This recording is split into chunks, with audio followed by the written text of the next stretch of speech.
Okay. All right. I'm coming to you today talking about something even related to these things. Okay. Now, what I think has happened is that our society has taken a shift. We have done something we've never done before. Now, I know that these things are controversial. All right. You've got a wide range of opinion as to whether they're good, bad, how they're worn. I mean, really, do they really stop the spread or slow the spread? Doesn't seem like it unless the numbers for the coronavirus are being pushed up for certain reasons, maybe an election coming up.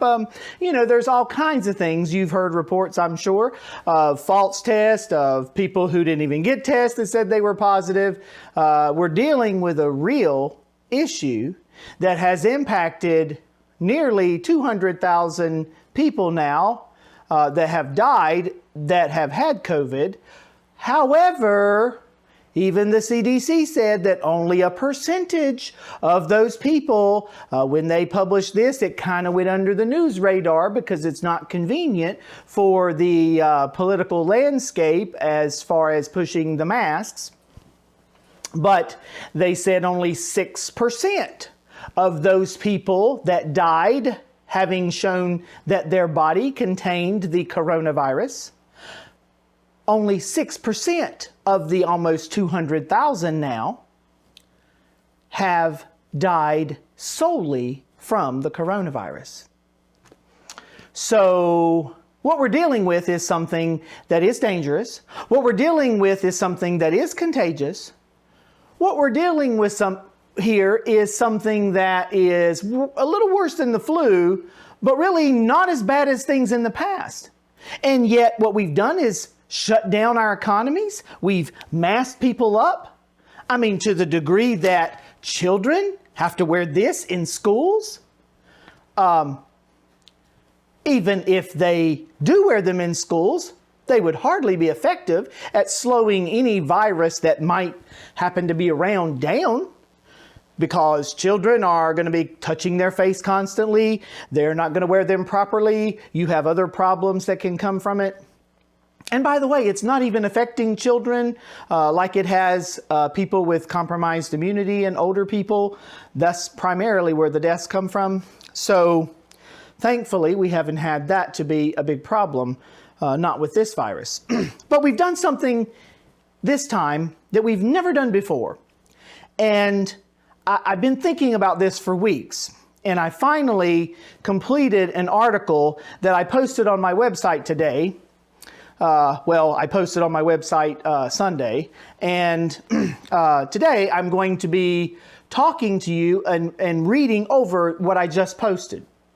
Now, this article is called Sick Until Proven Healthy. You think about that, and really, that is the shift that we've had in our society. And really, the shift has come also as it relates to a lot of the protests that have happened, where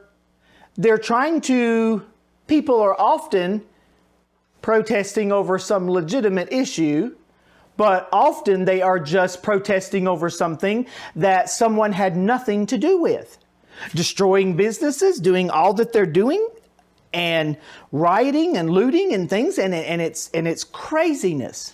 All right, they are considering people guilty until proven innocent. All right, you're racist until you're proven you're not. I mean, it's crazy what's going on. See, our justice system has had something where we have been able to utilize a system of more order and law, where even though it doesn't always happen as quickly as it should, as swiftly as it should, you have a system that is able to make you be proven to be guilty but assumed to be innocent until the proof is there that shows you're guilty of something. And that's a much better way to approach justice, because if you don't, you're going to have bias come in, and someone who's really innocent may never have a chance to prove that they are, because it's assumed they're guilty. So what we've done for our whole culture, what we've done that you see every day if you're out, what we've done is we've masked people up. And really, is there good scientific reason to do so? That's something I address in the article. So I'm going to read this article, and I'm going to address this issue today because it is important. This article from 9/20/20 just posted here toward the beginning of fall as I address it. So I say, by the way, this article is on my website along with 236 other ones that is www.vtlessonstolearn.com. And I address all kinds of issues, things that I've learned in my personal tragedy, things that I've learned when my world was turned upside down and a community was turned upside down, and I saw restrictions and decisions made that didn't really make a lot of sense, and even what they did in that Commonwealth of Virginia that impacted me. And so I write lessons that need to be learned, because I see some of the same things that happened to me happening on a broader scale, even this year in the whole country. So this article on my website that I just posted is entitled "Sick Until Proven Healthy," kind of playing off that innocent until proven guilty, or rather guilty until proven innocent, as it seems to have come, and as we now have shifted to say sick until proven healthy. So think with me here. Well, here we are already mostly through September and officially entering into the fall season as of yesterday. And there are still lockdowns and restrictions affecting each of us. Some businesses are still shut down, especially in more left-wing states that are still locked down. And others have announced they will permanently shut down and go out of business. Schools have delayed opening. Many are opening toward the end of this month, at least partially. But some have just said they're just going to do online, depending on where you are. But schools have delayed opening, are doing less in-person training, or are reluctantly opening with more limitations. Masks are often required for even younger children in schools, and many trips and outings are being canceled or curtailed again. Sporting events have even been canceled, like much of college football, just like in the spring when things were canceled, and summer. And while some sports are starting again, fans are often limited if they even get to attend a game. You've probably seen, if you're into sports, you probably watched a game where there were cardboard cutout fans, and the clapping and cheering is funneled in through the speaker systems, and so the people are playing the game, but there's not the usual crowd watching them of fans. So it's a big issue. It's affecting a lot of things, and so this is one of the things affected too. So shopping is also still limited, and masks are still being required or mandated in most places. When will these restrictive times end? Will a COVID vaccine be the end? Since all is so politicized, perhaps the November election will end the restriction. When you think about it, what we really have done is to change the way we consider things. We are now considering people to be sick until proven healthy. Think about it.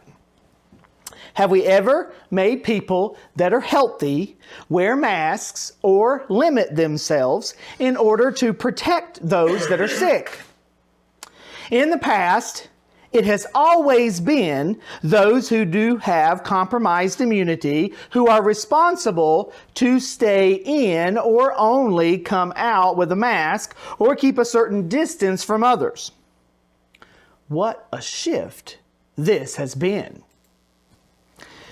In the name of safety and compassion for others, we now demand that the healthy also need to restrict themselves. Now, positively, many people have been willing to do what is reasonable to try to protect the sick or vulnerable. This indicates the good in human nature to consider others. However, there is also the bad in human nature coming out.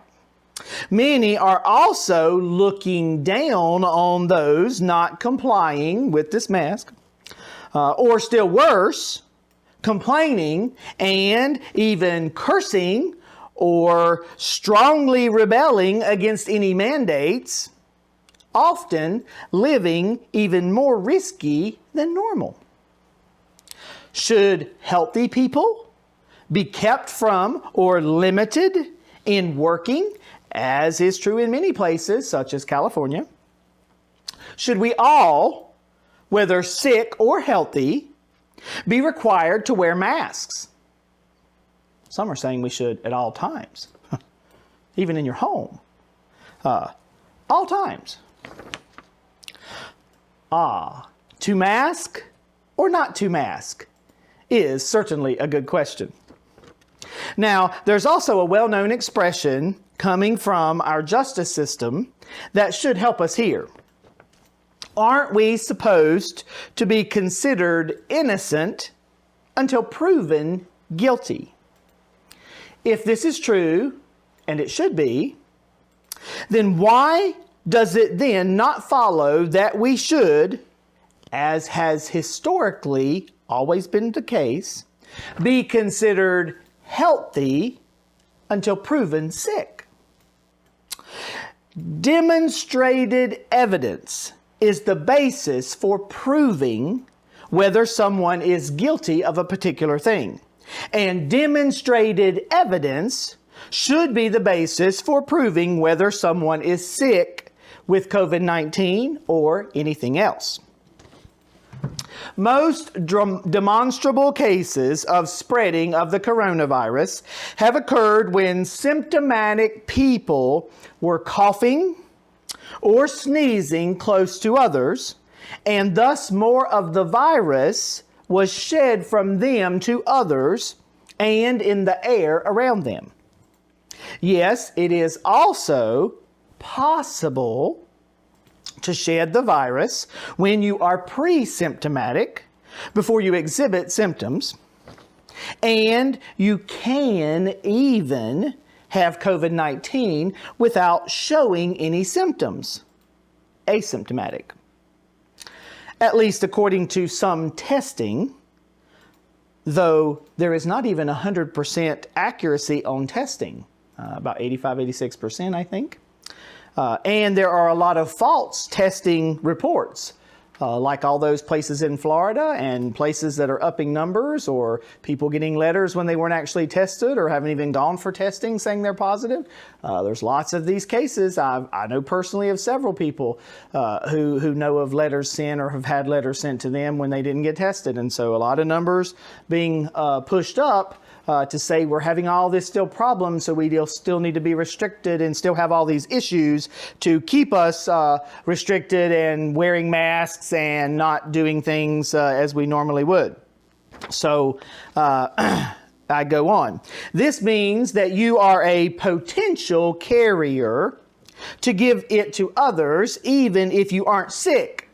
However, does the demonstrated evidence in the data, we didn't have a lot at the beginning, a lot of data, does that evidence prove that asymptomatic people are causing this virus to spread?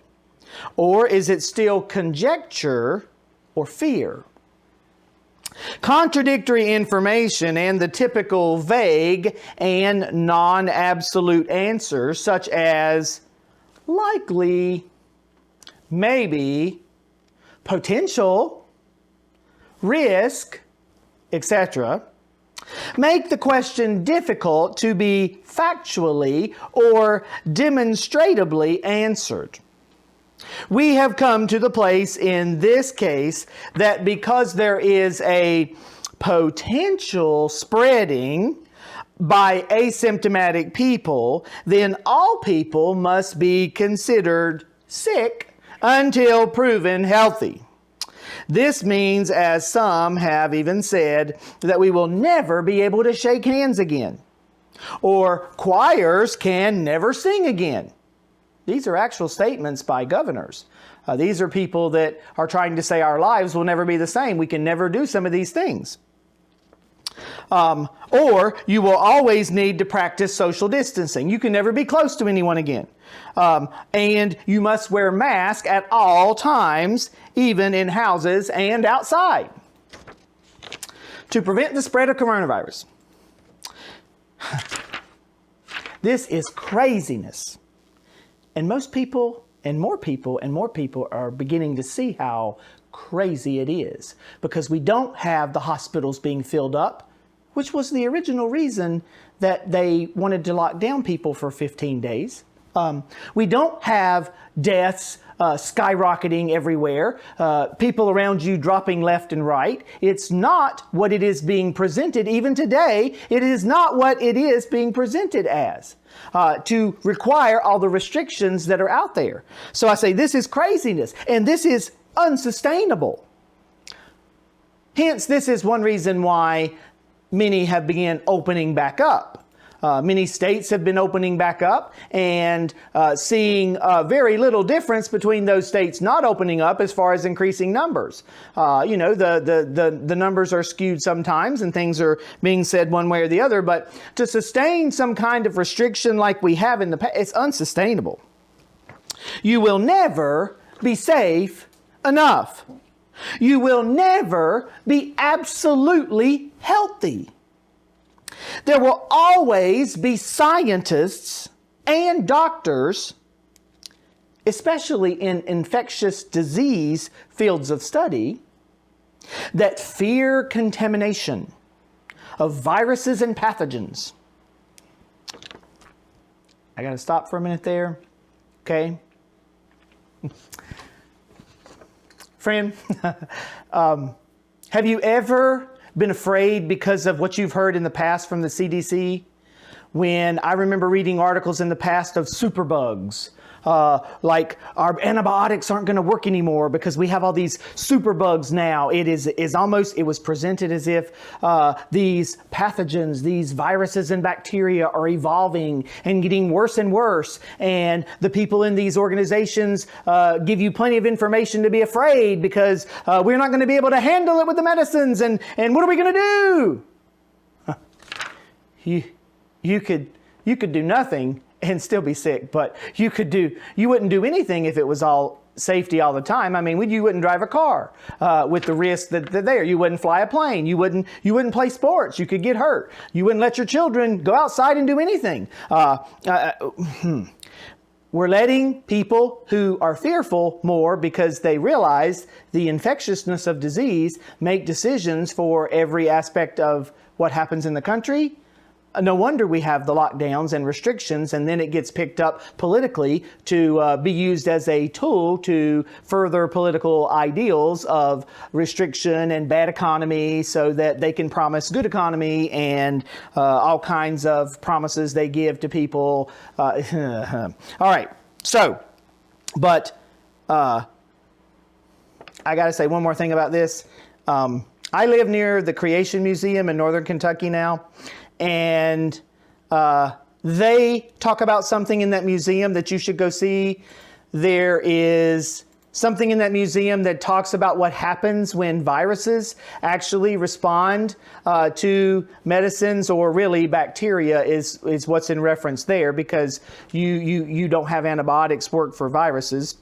You have to have the body naturally fight it off, or a vaccine that would help. But you do not, which builds up that immunity, so it would fight it off. Bacteria is what antibiotics respond to, these other pathogens. And they show bacteria responding to antibiotics. And really what happens is, and why some antibiotics aren't effective, is because the thing in the bacteria that used to cause the problem was killed out by the antibiotics. So the only bacteria that had survived were the ones that had mutated. And when they mutated, they didn't gain information. They weren't evolving to be super. They weren't evolving to be more dangerous, just less effective to respond to medicines. And so we have to find other ways to treat them. So it's not quite the way it's often been presented, and evolution is not happening in these viruses and bacteria, in these other pathogens. It's just not evolving. Coronavirus has been around for a long time. It's just that this particular coronavirus, there was a SARS-1, by the way, severe acute respiratory syndrome. There was the first one, and it died out eventually, and it was a little more, I believe it was a little more, the death rate was worse than that, if I look back at that, than even it is often with this. And this COVID-2 was something that hadn't come, and so it was newer, not as a virus known, but newer in human beings, and it's spread. And there's still a lot of question about how this started in that lab in China, but I digress. Okay, so going back here, I say, there will always be potential risk of exposure to something that can make you sick or even kill you.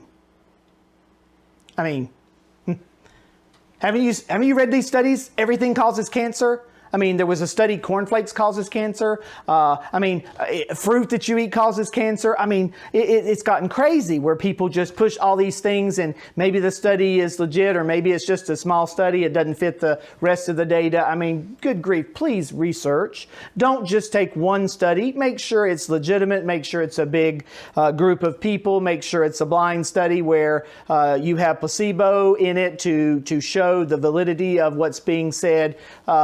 Even these studies that the CDC, the WHO put out about the negative aspect of hydroxychloroquine, they took them down because it wasn't a legitimate study, and yet media has continued to promote it and push down hydroxychloroquine when it's shown to be more effective in using with zinc, and many hospital emergency rooms that have treated real COVID patients have seen it be effective in fighting off this disease and saving lives. But you'll always have potential risk. There's never anything, such a thing as safe. I mean, you just live in your home and do nothing else. You'd be a couch potato and blow up because you're not getting exercise, and be unhealthy because of that, and you wouldn't do anything if you lived with that idea, or even what we may be training our young people to think and be so afraid by having to wear the masks, when really it's not really changing a whole lot by the data at all. Okay, I say this. Unless we back away from this potential exposure idea, we will continue to promote sick until proven healthy, instead of healthy until proven sick. I mean, a lot of places, there are places testing people every day, but a lot of businesses, you have to test every single time, maybe multiple times a day. It's just impractical to do that constantly. Maybe people around the president should because of his position, but instant tests are available, and often people are, and there's even a discrepancy in Ohio with whether the governor had or didn't have COVID because of different testing showing positive and negative, and that is what it is. But you constantly have all these issues in all these states, and there's inconsistencies in application, and many more people are beginning to realize this is the wrong way. We shifted. We're now requiring the healthy people to mask up. By the way, let me just ask you this question. Okay, so somebody gets on to you for not wearing your mask. All right? So you choose not to wear a mask. Maybe it causes you to hyperventilate. Maybe you can't breathe good. Many people have problems breathing with that constriction, with the hot air that comes from your breath being right back in, maybe with the worst mixture of oxygen versus carbon dioxide that you breathe out. I mean, okay, so let's say somebody says, well, you need to wear your mask. Why aren't you wearing a mask? Well, why would they complain? If they're fearful, they can wear a mask. So they'll be protected if they're wearing a mask, right? So really, what's the big deal here?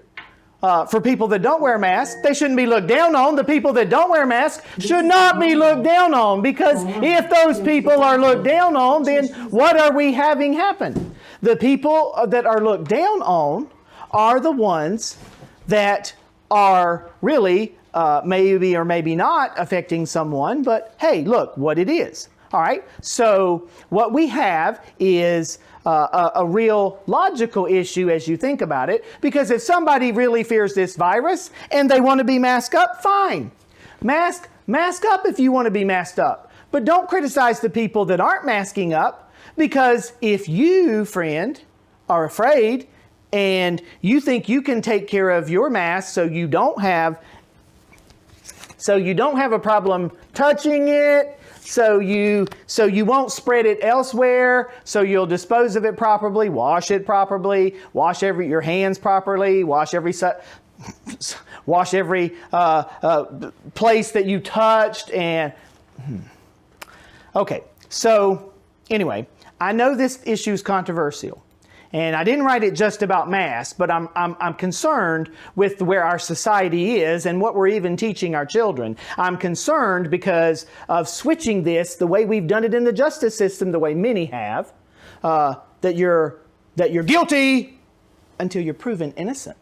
Like we've done with Supreme Court justices with the Kavanaugh hearing, and maybe again after the death of Ruth Bader Ginsburg.